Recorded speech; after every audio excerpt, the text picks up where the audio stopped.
Okay, we are back for our next video, which will be sway bars and why they are sitting where they are on the chassis.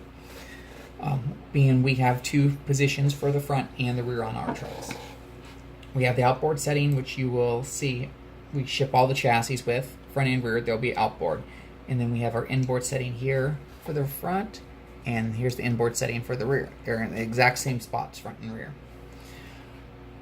We ship them with the outboard setting because the sway bar being an outboard on the chassis is the most effective position the sway bar could be in, and it works.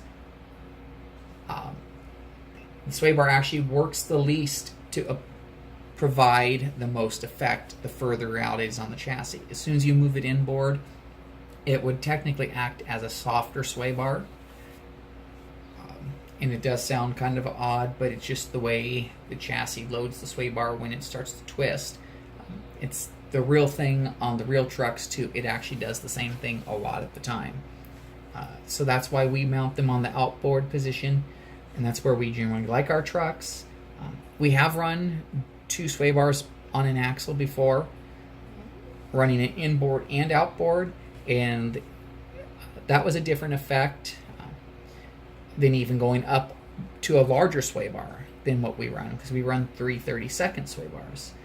Like if you went to 1/8 inch, 2 3 32nd bars was not as stiff as a single 1/8 inch bar. And that's because the inboard bar does not work quite as much as the outboard bar. So it did make the truck different.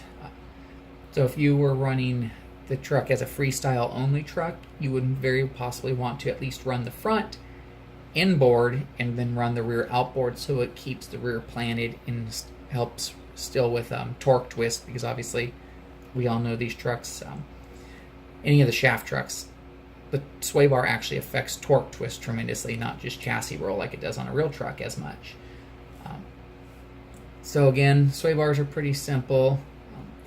We set them up outboard. That's where we prefer them pretty much all the time. If you want to soften it up just a hair, you can go inboard, or you could even add a second sway bar per axle. If you add a second bar to the front, the truck, you're going to take some steering away from it, especially off power. You add a second bar to the rear, it actually stops the truck from rotating as much in the middle of the corner. It definitely makes it stable, and it makes it go very straight. But when you want to throw it into a corner, it does not turn as fast, for sure. That's why we are still sticking with the single bar. If you have any questions, please comment, follow us and like our pages. We'll be happy to help you any way we can, and let us know what you would like to see next. Thanks, and we'll talk to you again soon.